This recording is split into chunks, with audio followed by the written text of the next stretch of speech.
Hello students, आज इस solid state chapter का हम एक नया टॉपिक शुरू कर रहे हैं, क्लोज पैकिंग इन सॉलिड्स। हमें पता है कि सॉलिड्स में जो एटम्स होते हैं वो बहुत क्लोजली पैक्ड होते हैं।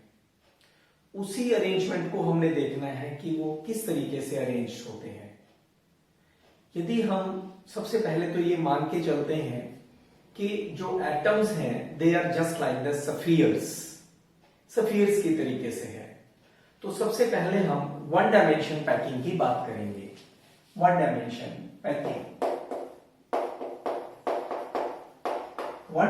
पैकिंग की यदि हम बात करते हैं तो वन डायमेंशन पैकिंग में केवल एक ही अरेंजमेंट बनती है जिसमें जो एटम्स होते हैं जिनको हमने सफियर्स कंसिडर किया है वो एक दूसरे के साथ रखे हुए हैं इस तरीके से कि they will form a single row. वो केवल एक रो बना रहे हैं।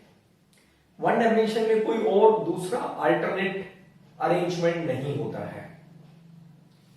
लेकिन one dimension just like a length of a very thin wire. लेकिन अब हम इसे थोड़ा और आगे चलेंगे। पैकिंग इन टू डायमेंशन की बात यदि हम करें, टू डायमेंशन का आपको पता है मतलब कि लेंथ एंड ब्रेड्थ, यानी कोई भी एक ऐसा क्रिस्टल जो एक फ्लैट शीट की फॉर्म में है जिसकी लेंथ है और ब्रेड्थ है। अब यदि हम इसकी बात करें तो एक रो के एटम्स तो इस तरीके से हो गए। अब हमने दूसरी रो के एटम्स रखने हैं। दूसरी रो के एटम्स हम इस तरीके से रखें कि एक जो सफियर है वो चार सफियर से टच करे। एक अरेंजमेंट तो ये पॉसिबल है जिसमें एक एटम चार एटम से टच करे इस तरीके से। यदि हम इसकी बात करते हैं, यदि हम इस सफियर की बात करें, इस सफियर की, तो ये जो पर्टिकुलर सफियर है ये चार नेबरिंग सफियर से टच कर रहा है। यदि हम इन नेबरिंग सफियर्स के सेंटर्स को आपस में ज्वाइन कर दे तो we will get a square. That is why ये जो पैकिंग होगी this is called as a square close packing. तब इस पैकिंग को हम क्या कहेंगे? स्क्वायर क्लोज पैकिंग कहेंगे, क्योंकि इसमें एक स्क्वायर बन रहा है। यहां मैं एक चीज आपको क्लियर कर दूं, हमने शुरुआत में ये इस टॉपिक के जब हमने क्रिस्टल लैटिस शुरू किया था वहां पर भी इस बारे में बात की थी कि वो पॉइंट्स, कुछ ऐसे पॉइंट्स होते हैं जहां पर एटम्स रखे हुए होते हैं। वो साइट्स जहां पर एटम्स यानी सफियर्स होते हैं उस साइट को हम लैटिस साइट्स बोलते हैं।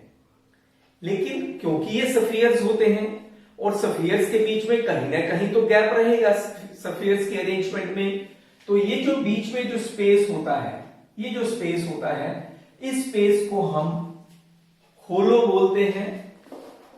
This space is called as the hollow और वॉइड और इंटरस्टिशियल साइट।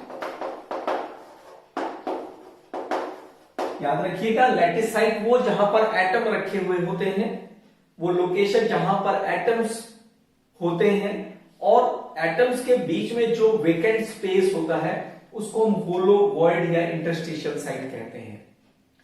एक एटम अपने नेबरिंग एटम से, जितने नेबरिंग एटम से टच करता है वो उस एटम का कोऑर्डिनेशन नंबर कहलाता है। वो उस एटम का कोऑर्डिनेशन नंबर कहलाता है। So an atom that touches with a given sphere in a close packed arrangement that is called as a coordination number। यहां पर एक एटम चार स्फीयर से टच कर रहा है, इसलिए इस अरेंजमेंट का, जिसको हमने स्क्वायर क्लोज पैकिंग दिया है, इसका नाम, इसका जो कोऑर्डिनेशन नंबर हुआ वो कितना हुआ? 4 हुआ। अब क्योंकि यहां पर जो अरेंजमेंट है उस अरेंजमेंट के अकॉर्डिंगली जो वॉइड्स आपको मिल रहे हैं उनका साइज बहुत बड़ा है, यानी जो मैक्सिमम अवेलेबल स्पेस है वो एटम्स ऑक्युपाई नहीं कर पा रहे हैं, तो इसलिए ये कोई बहुत बढ़िया क्लोज पैकिंग नहीं होगी। तो इसलिए हम क्या करते हैं, एक और पैकिंग देखते हैं इस टाइप से, जहां पर एक पर्टिकुलर एटम यानी सफियर 6 एटम से टच कर रहा है। कुछ इस टाइप से रहेगी ये अरेंजमेंट।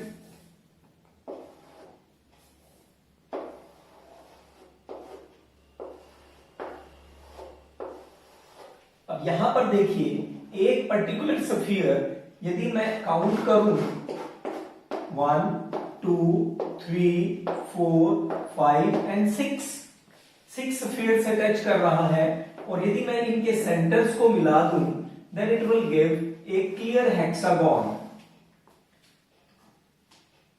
ये कैसे अरेंजमेंट बनी? ये फर्स्ट रो के सफियर्स थे।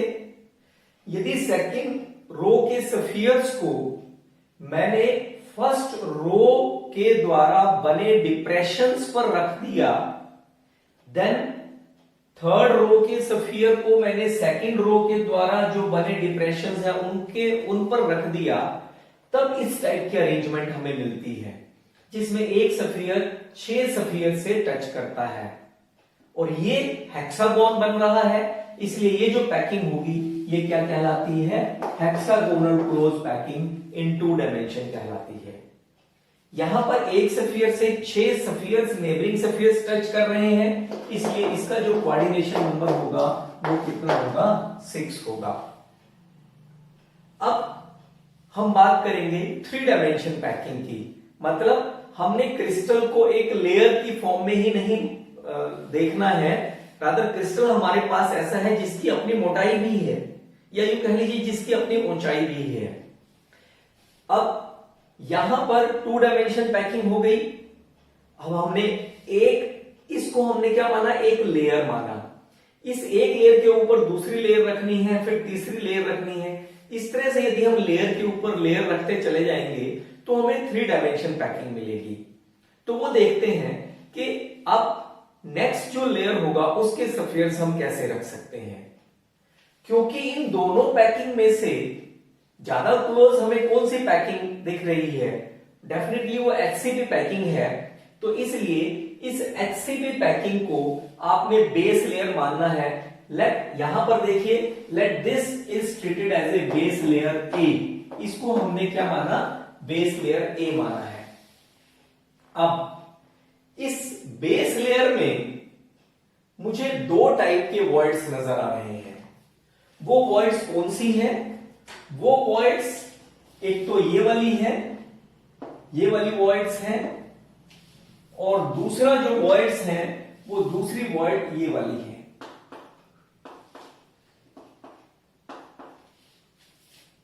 ऐसे समझने के लिए आप ऐसे समझ सकते हैं कि फर्स्ट रो के जो सफियर्स हैं वो जो नीचे की तरफ वर्ड बना रहे हैं, या सेकंड रो के सफियर्स जो नीचे की तरफ बना रहे हैं वो एक टाइप की वर्ड है। Let this word is treated as a word. इसको हमने स्मॉल ए वर्ड का नाम दे दिया। और जो नीचे वाली रो के सफियर्स ऊपर की तरफ बना रहे हैं, let this word is treated as a B word, small B word. इसको हमने स्मॉल बी वर्ड का नाम दे दिया। अब जब मैं सेकंड लेयर के सफियर इसके ऊपर रखूंगा तो मेरे पास 2 पॉसिबिलिटी है, या तो मैं ए वर्ड पे सफियर रखूं या मैं बी वर्ड पे सफियर रखूं। मान लीजिए दोनों पे एक साथ नहीं रख सकते, क्योंकि सफियर का साइज सबका सेम है। तो इसलिए मैं ए वर्ड पे मान लीजिए मैं सफियर रख रहा हूं। ए वर्ड पे जब मैं सफियर रख रहा हूं तो मेरे पास सिचुएशन कुछ इस टाइप की आएगी। ये मैंने ए वर्ड पे सफियर रखे हैं, ए वर्ड पे मैंने सफियर रखा है,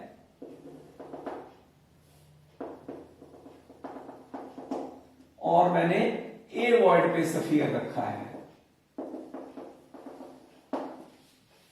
यानी जब मैं ए वॉइड पे सफियर रखता हूं तो जो बी वॉइड है दैट विल रिमेन अनऑक्युपाइड।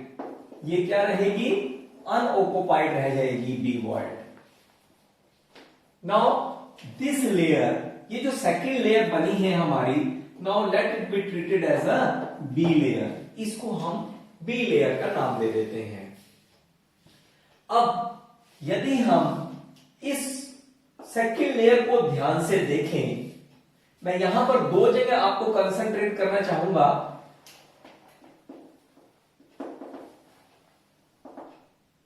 दो जगह पर मैं कंसंट्रेट करना चाहूंगा।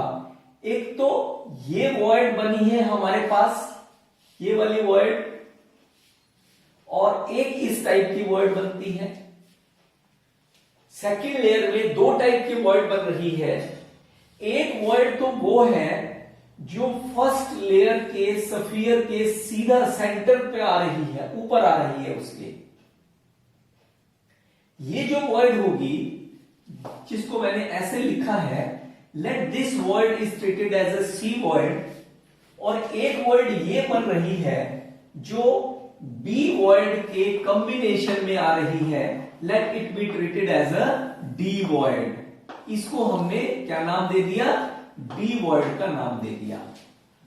मेरे पास दो वॉइड बन गई, एक सी वॉइड और एक डी वॉइड। डी वॉइड कौन सी है? जो बी वॉइड के ऊपर आती है। ये जो सी वॉइड है, this is simply A triangular void. ये एक सिंगल ट्रायंगुलर वॉइड है जिसको हम टेट्राहेड्रल वॉइड कहते हैं। That is called as a tetrahedral void. यदि इस पर आप कंसंट्रेट करें तो ये कुछ इस टाइप से पिक्चर है। ये एक वॉइड, एक सफियर नीचे है और उसके ऊपर एक, दो और ये तीन। यानी ये जो वॉइड बनी है, ये वॉइड कौन सी है? सिंगल ट्रायंगुलर वॉइड, जिसको हम टेट्राहेड्रल वॉइड कह रहे हैं। यानी the void which is surrounded by the four sphere is called as the tetrahedral void. The void which is surrounded by four sphere is called as a tetrahedral void. अब हम इसकी बात करें be void की। Be void को यदि आप ध्यान से देखें तो ये जो नीचे बोल्ड लाइन में जो स्फीयर्स हैं, ये इस टाइप से हैं, 1, 2 and 3। और इसके ऊपर जो डॉटेड हमने दिखाए हैं वो कैसे हैं? वो इस टाइप से हैं।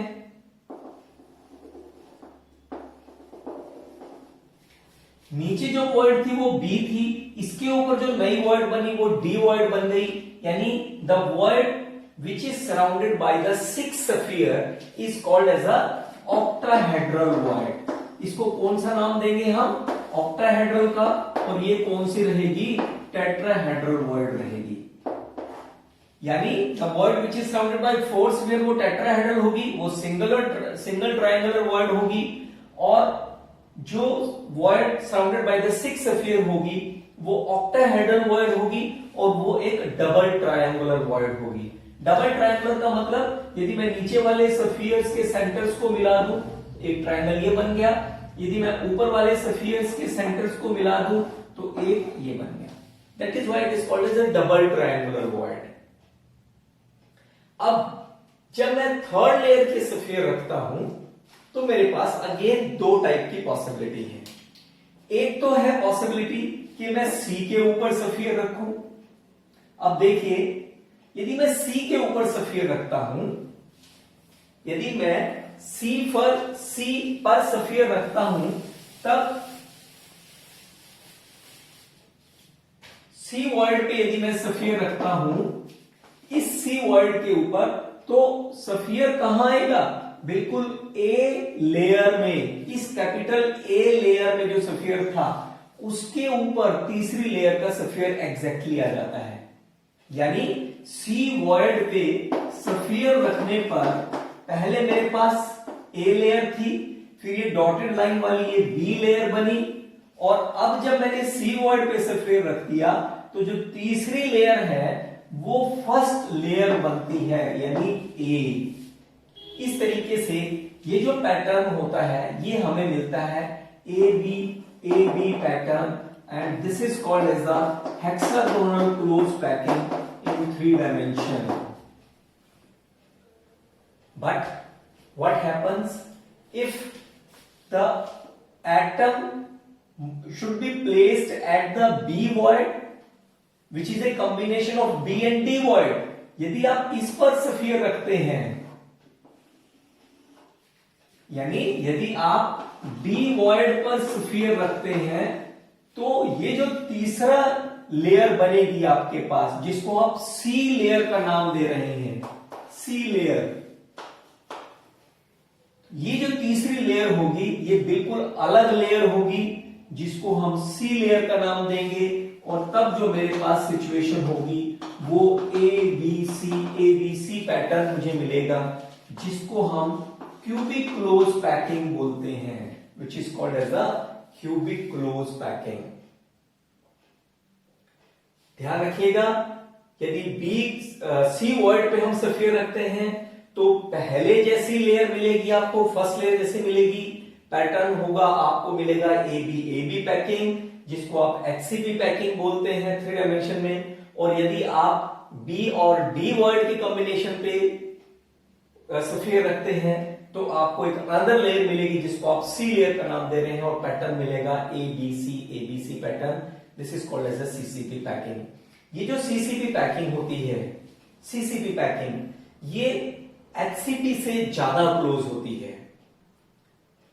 एचसीपी पैकिंग जनरली जो मोलिब्डेनियम है, मैग्नीशियम है, बेरिलियम है, ये जनरली एचसीपी पैकिंग में क्रिस्टलाइजेज आउट होते हैं। इसी तरह से सीसीपी में silver, gold, copper, platinum, aluminium, ये सभी लगभग सभी के सभी, ये जो एग्जाम्पल लिखे हैं, ये सभी सीसीपी पैकिंग में क्रिस्टलाइज आउट होते हैं। तो अब यदि आपके पास एग्जाम में ये शो करना आए कि हम इसको कैसे शो करें, तो ये देखिए, ये हमारे पास बेस लेयर थी। यदि आप बी लेयर ऐसे दिखा रहे हैं, ये बी लेयर के ऊपर वॉइड्स आ रहे हैं इसके, तो ये बी लेयर है। यदि आप ए लेयर ऐसे ही लेयर यहां बना देते हैं, देन जो आपके पास पैटर्न बनता है वो ए बी पैटर्न बनता है, और वो कौन सी होगी, एचसीपी पैकिंग होगी। और यदि ए लेयर ये थी, बी लेयर ये थी, और सी वॉइड जो सी लेयर के सफियर्स हैं वो इसके जस्ट रिवर्स हो जाए, किस टाइप से, इस तरीके से,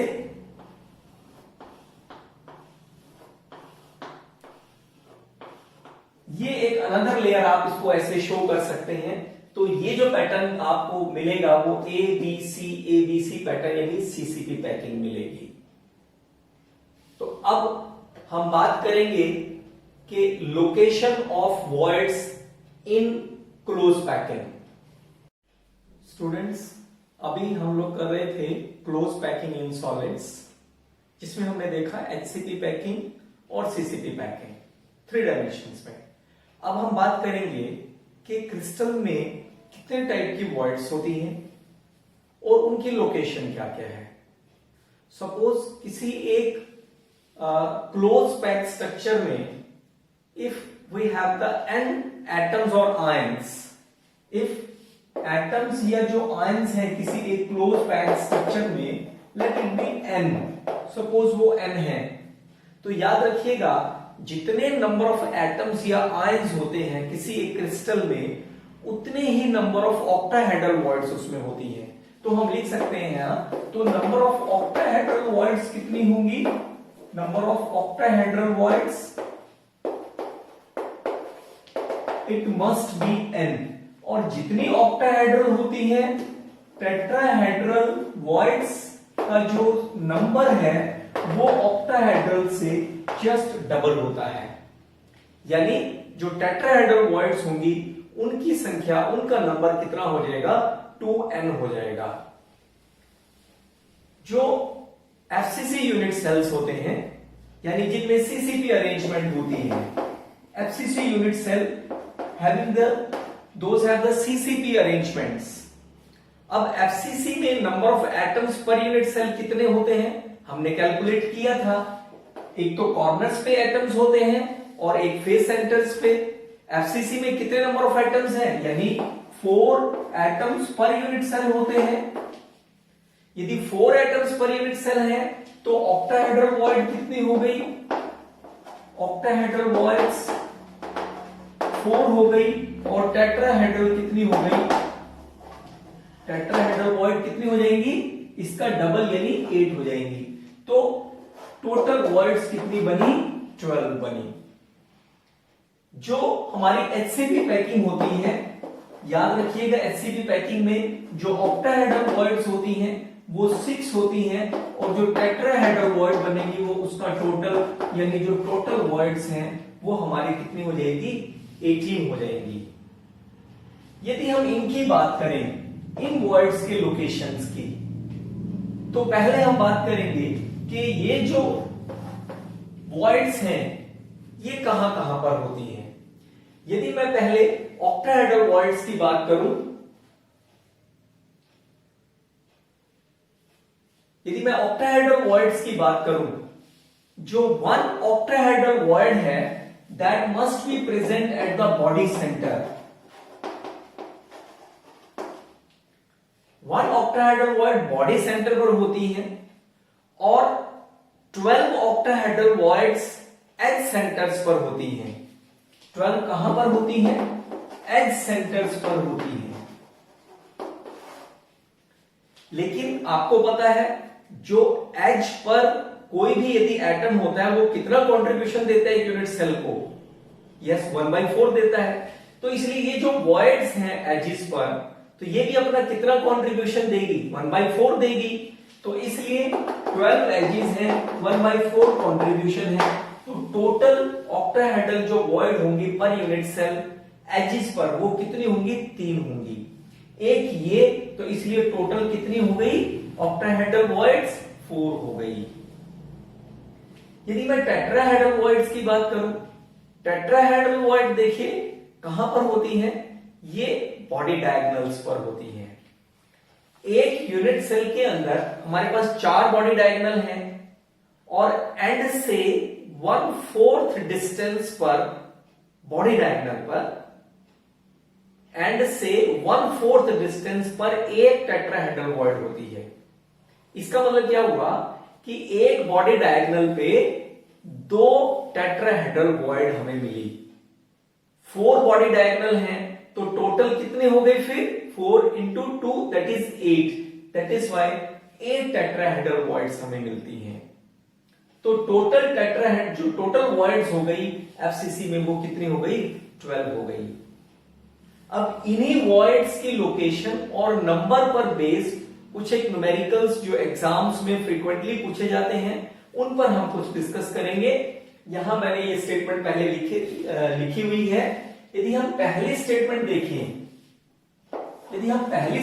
देखें, मैं जल्दी से पढ़ देता हूं आपके लिए। First statement is in corundum oxide ions are arranged in HCP packing and aluminium ions occupy 2/3 of the octahedral voids. What should be the formula of the corundum? अब देखिए यहां पर इसको फोकस कीजिए। The oxide ions are arranged in HCP packing. तो यदि हम इसको सॉल्यूशन करें, ऑक्साइड आयंस कहां पर है, HCP पैकिंग पर है। लेट जो ऑक्साइड आयंस हैं, late it be n in numbers. Suppose n है, फिर यदि n है तो ऑक्टाहेड्रल वॉइड्स कितनी हो गई, n हो गई, और टेट्राहेड्रल वॉइड्स कितनी हो जाएंगी, 2n हो जाएंगी। बट साथ में एक कंडीशन और दी है कि aluminium ions occupy 2/3 of the octahedral voids. Aluminium ion octahedral void हमारे पास कितनी है, n है, परंतु सभी के सभी एल्यूमिनियम आयन सभी ऑक्टाहेड्रल वॉइड को ऑक्युपाई नहीं कर पा रहे हैं। इनका केवल 2/3 ही एल्यूमिनियम आयन ऑक्युपाई करते हैं। तो इसलिए एल्यूमिनियम आयंस जो कहां पर थे, ऑक्टाहेड्रल वॉइड्स पर थे, उन्होंने जितनी टोटल ऑक्टाहेड्रल वॉइड्स थी उसका केवल 2/3 ही ऑक्युपाई किया। इसका मतलब एल्यूमिनियम आयन कितने आ गए, 2n/3 हो गए। तो aluminium ion into oxide ion is to oxide ion, इसकी क्या रेशियो हो जाएगी, एल्यूमिनियम आयन कितने हो गए 2/3n, और ऑक्साइड आयन हमने कितने लिए थे n, तो कितना हो गया ये 2/3:1, यानी एल्यूमिनियम आयन 2/3 है तो ऑक्साइड आयन 1 है, इसलिए जो फॉर्मूला हो गया वो क्या हो गया Al2O3। ये हमारे पास इसका आंसर आ गया। अब बात करते हैं हम सेकेंड न्यूमेरिकल की। सेकेंड न्यूमेरिकल है हमारे पास, स्टेटमेंट है ए solid is made up of 2 elements P and Q. Atom Q are in CCP arrangement. Atom Q are in CCP arrangement while the atom P occupy all the tetrahedral sites. What is the formula? देखिए यहां से हम शुरू करेंगे। Atom Q are in CCP arrangement, जब atom Q CCP arrangement में है, late जो नंबर ऑफ Q है let it be n। Suppose ये n है, यदि n नंबर ऑफ पार्टिकल्स हमारे पास है तो ऑक्टाहेड्रल वॉइड्स कितनी हो गई n, और टेट्राहेड्रल वॉइड्स कितनी हो गई 2n। टेट्राहेड्रल, अब इसमें आप देखिए Q n साइड पर Q का नंबर जो है वो n है, लेकिन जो P है वो टेट्राहेड्रल वॉइड ऑक्युपाई कर रहे हैं। लेकिन क्या P सभी टेट्राहेड्रल साइड्स ऑक्युपाई कर रहे हैं? वाइल यहां पर आप पढ़ेंगे while the atom P occupy all the tetrahedral sites, जो P है वो सभी के सभी टेट्राहेड्रल साइट्स ऑक्युपाई कर रहे हैं। तो इसका मतलब P is to Q, P कितने हो गए हमारे पास 2n हो गए, और Q हमारे पास कितने थे n थे। तो इसलिए जो फॉर्मूला होगा वो क्या हो जाएगा 2:1, यानी P2Q। यहां से इस तरीके से हमारे पास बहुत सारे इसके रिगार्डिंग क्वेश्चंस होते हैं, एग्जाम्स में फ्रीक्वेंटली आस्क्ड होते हैं, तो इसलिए इन क्वेश्चंस की आप जरूर ट्राई कीजिए। Thank you.